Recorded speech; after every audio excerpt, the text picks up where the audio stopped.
तो महाराज जी नाम जपना क्यों जरूरी? हाँ, ध्यान दीजिए। पहले तो हम उसी विषय पे बोलते हैं, कर्म नहीं, कर्म योग। अगर आप पूरे शब्द का उच्चारण नहीं करेंगे तो अधूरा हो जाएगा। कर्म योग का वर्णन भगवान ने किया, केवल कर्म का वर्णन नहीं किया। वो पूरा चैप्टर कर्म योग, आगे पूरा चैप्टर भक्ति योग, प्रारंभ जो गीता का किया सांख्य ज्ञान, जो ज्ञान योग कहा जाता है। अगर आप योग नहीं बोलेंगे तो कर्म फिर बांधने वाले होते हैं, चाहे वो शुभ कर्म हो या अशुभ कर्म हो। अच्छा कर्म है सोने की जंजीर, बुरा कर्म है लोहे की जंजीर, लेकिन बंधता दोनों में है। अवश्य में भोक्तव्यम कृतम कर्म शुभाशुभम, शुभ और अशुभ कर्म दोनों भोगने पड़ेंगे, समझ रहे ना। अब योग चाहिए जो मुझे कर्म बंधन से मुक्त कर दे, शुभ और अशुभ दोनों से।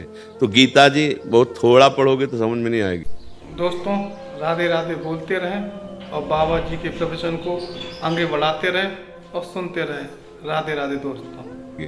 और आगे बढ़ो तो उसमें कहते हैं तेसाम सतत युक्तानाम भजताम प्रीति पूर्वकम ददामि बुद्धि योगम तम ये नमाम उपयांति ते।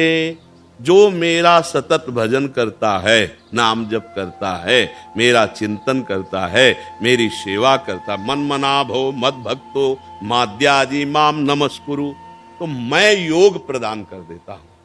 अब कर्म नहीं रह गया, अब कर्म योग बन गया। कर्म योग बन गया तो उसने विध्वंस कर दिया संचित कर्मों को। फलाकांक्षा रहित होने के बाद उसके हृदय में अद्भुत प्रेमानंद, कर्तृत्व भाव का लीन हो जाना, जीवन मुक्त महापुरुष हो जाना। बिना भगवान के नाम जप किए योग नहीं बन पाएगा। मामनुष्मर युद्ध च, गीता जी से ही मेरा स्मरण करते हुए कर्तव्य कर्म कर। इसीलिए कहते हैं राधा राधा बोलो, हरि हरि बोलो, कृष्ण कृष्ण बोलो, फावड़ा चलाओ या वकालत करो या जो भी कार्य करो, वो तुम्हारी पूजा होगी, तुम्हारा कर्तव्य कर्म होगा। और भगवत स्मरण करोगे तो योग हो जाएगा। कर्म योग हो गया तो भगवत प्राप्ति हो जाएगी। कर्म अकेले हुआ तो बार बार दुर्गति, बार बार लोक लोकांतर के सुखों का शुभों का भोग, लेकिन पुण्य छिड़े मृत्यु लोके विसंति, काम तो बना नहीं। आपको समझ में आ रहा है? इसलिए नाम जपना अत्यंत आवश्यक है। बिना नाम जप किए योग नहीं हो सकता। कर्म होगा, कर्म दो प्रकार के, शुभ और अशुभ, उनका फल अवश्य भोगना पड़ेगा। गीता गायक कर अवश्य में भोक्तव्यम, कब तक भोगता रहूंगा? पूरा स्टॉक लगा हुआ, गोदाम लगा हुआ, अनंत जन्म हो चुके हैं और हर कर्म का फल वो हमें भोगना पड़ेगा। तो अब क्या करें? उसमें आग लगनी चाहिए गोदाम में। जो हमारे संचित कर्म है वो नाम जप से होगा। जो क्रियमाण है, हमारी बुद्धि शुद्ध हो कि हम कौन से कर्म करें जिससे हमारा मंगल होगा, वो बुद्धि नाम जप से होगी। इसीलिए कहते हैं नाम जप करो। बहुत शोध के बोलते हैं, ऐसा थोड़ी मनमानी बोलते हैं।